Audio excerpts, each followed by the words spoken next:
Françaises, Français, mes chers compatriotes, je m'adresse à vous ce soir en raison de la situation internationale et de ses conséquences pour notre pays et pour l'Europe. Et cela après plusieurs semaines d'action diplomatique. Vous êtes en effet, je le sais, légitimement inquiets devant les événements historiques en cours qui bouleversent l'ordre mondial. La guerre en Ukraine, qui a entraîné près d'1 million de morts et de blessés, continue avec la même intensité. Les États-Unis d'Amérique, notre allié, ont changé leur position sur cette guerre, soutiennent moins l'Ukraine et laissent planer le doute sur la suite. Dans le même temps, les mêmes États-Unis d'Amérique entendent imposer des tarifs douaniers aux produits venant d'Europe. Enfin, le monde continue d'être sans cesse plus brutal et la menace terroriste ne faiblit pas. Au total, notre prospérité et notre sécurité sont devenues plus incertaines et il faut bien le dire, nous rentrons dans une nouvelle ère. La guerre en Ukraine dure maintenant depuis plus de 3 ans. Nous avons, dès le premier jour, décidé de soutenir l'Ukraine et de sanctionner la Russie. Et nous avons bien fait.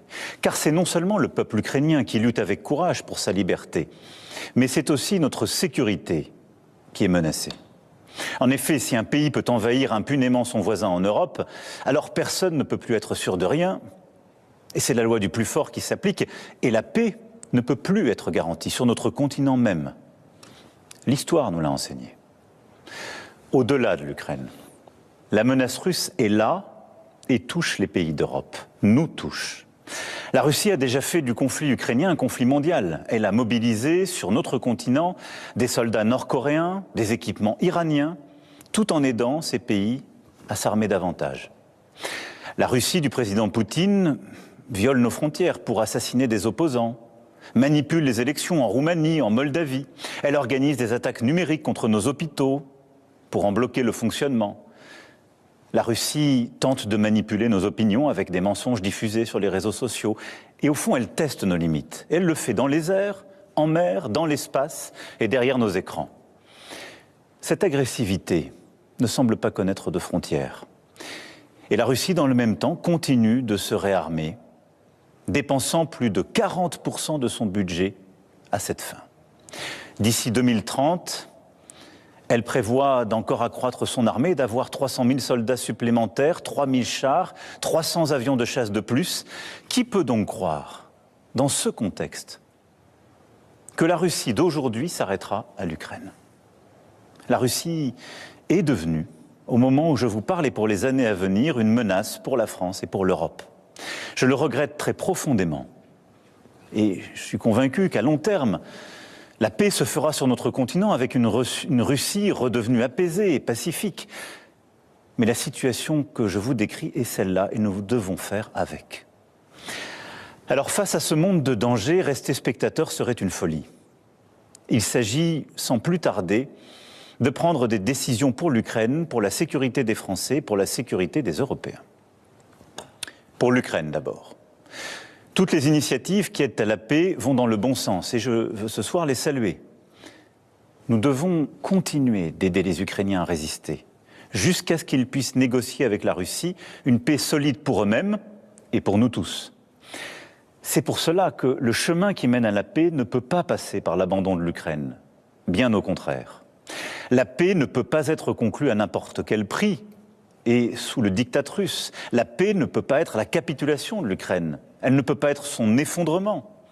Elle ne peut pas davantage se traduire par un cessez-le-feu qui serait trop fragile. Et pourquoi? Parce que là aussi, nous avons l'expérience du passé. Nous ne pouvons pas oublier que la Russie a commencé d'envahir l'Ukraine dès 2014 et que nous avons alors négocié un cessez-le-feu à Minsk. Et la même Russie n'a pas respecté ce cessez-le-feu. Et nous n'avons pas été capables de maintenir les équilibres, faute de garanties solides. Aujourd'hui, on ne peut plus croire la Russie sur parole. L'Ukraine a droit à la paix et la sécurité pour elle-même. Et c'est notre intérêt, et c'est l'intérêt de la sécurité du continent européen. C'est en ce sens que nous travaillons avec nos amis britanniques, allemands et plusieurs autres pays européens. C'est pourquoi vous m'avez vu ces dernières semaines rassembler plusieurs d'entre eux à Paris, aller les retrouver il y a quelques jours à Londres pour consolider les engagements qui sont nécessaires à l'Ukraine. Une fois la paix signée, pour que l'Ukraine ne soit pas à nouveau envahie par la Russie. Il nous faut le préparer. Cela passera à coup sûr par un soutien à l'armée ukrainienne dans la durée. Cela passera aussi peut-être par le déploiement de forces européennes. Celles-ci n'iraient pas se battre aujourd'hui, elles n'iraient pas se battre sur la ligne de front, mais elles seraient là, au contraire, une fois la paix signée, pour en garantir le plein respect. Dès la semaine prochaine, nous réunirons à Paris les chefs d'état-major des pays qui souhaitent prendre leurs responsabilités à cet égard.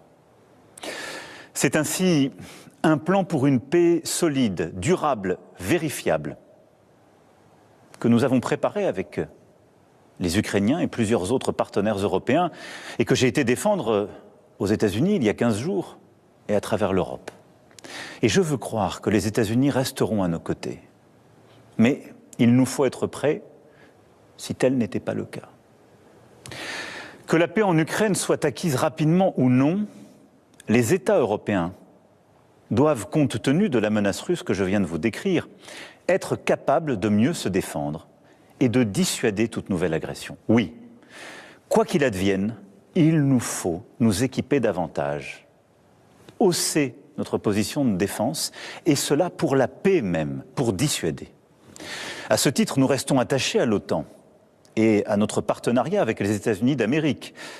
Mais il nous faut faire plus, renforcer notre indépendance en matière de défense et de sécurité.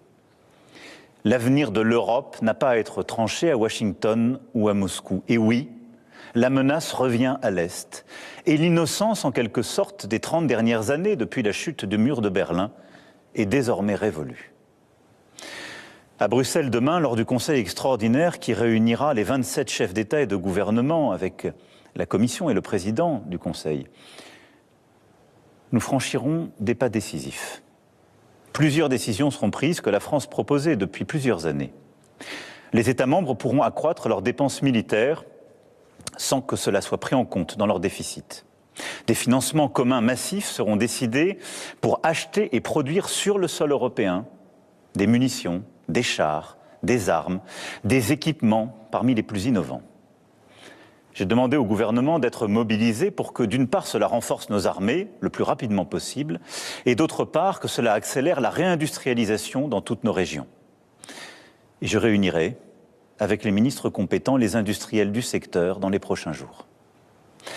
L'Europe de la défense, que nous défendons depuis 8 ans, devient donc une réalité. Cela veut dire des pays européens davantage prêts à se défendre et à se protéger, qui produisent ensemble les équipements dont ils ont besoin sur leur sol, qui sont prêts à davantage coopérer, à réduire leur dépendance à l'égard du reste du monde. Et c'est une bonne chose. L'Allemagne, la Pologne, le Danemark, les États baltes et nombre de nos partenaires ont annoncé des efforts inédits en matière de dépenses militaires.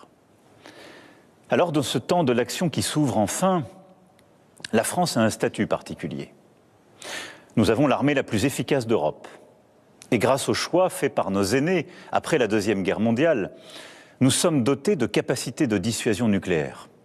Ceci nous protège beaucoup plus que nombre de nos voisins.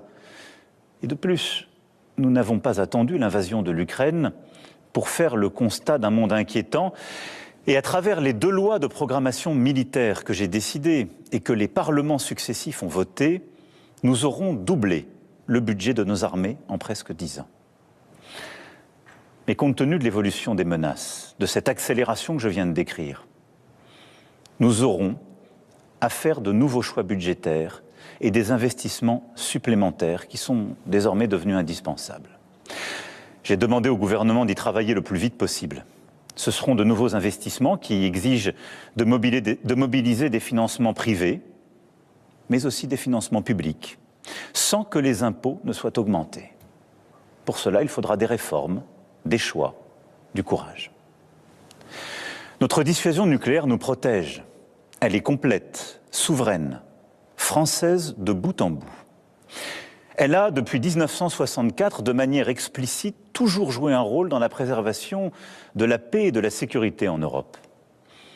Mais répondant à l'appel historique du futur chancelier allemand, j'ai décidé d'ouvrir le débat stratégique sur la protection par notre dissuasion de nos alliés du continent européen. Quoi qu'il arrive, la décision a toujours été et restera entre les mains du président de la République, chef des armées. Maîtriser notre destin, devenir plus indépendant, nous devons y œuvrer au plan militaire, mais aussi au plan économique. Oui, l'indépendance économique, technologique, industrielle et financière sont des nécessités. Nous devons aussi nous préparer à ce que les États-Unis décident de tarifs douaniers sur les marchandises européennes, comme ils viennent de le confirmer à l'encontre du Canada et du Mexique. Cette décision incompréhensible, tant pour l'économie américaine que pour la nôtre, aura des conséquences sur certaines de nos filières. Elle accroît la difficulté du moment, mais elle ne restera pas sans réponse de notre part. Alors, tout en préparant la riposte, avec nos collègues européens, nous continuerons, comme je l'ai fait voilà 15 jours, à tout tenter pour convaincre que cette décision nous ferait du mal à tous. Et j'espère, oui, convaincre et en dissuader le président des États-Unis d'Amérique. Au total, le moment exige des décisions sans précédent depuis bien des décennies. Sur notre agriculture, notre recherche, notre industrie, sur toutes nos politiques publiques, nous ne pouvons pas avoir les mêmes débats que naguère. C'est pourquoi j'ai demandé au Premier ministre et à son gouvernement, et j'invite toutes les forces politiques, économiques et syndicales du pays à leur côté, à faire des propositions à l'aune de ce nouveau contexte. Les solutions de demain ne pourront être les habitudes d'hier. Mes chers compatriotes, face à ces défis et ces changements irréversibles, il ne faut céder à aucun excès. Ni l'excès des va-t-en-guerre, ni l'excès des défaitistes. La France ne suivra qu'un cap, celui de la volonté pour la paix et la liberté, fidèle en cela à son histoire et à ses principes.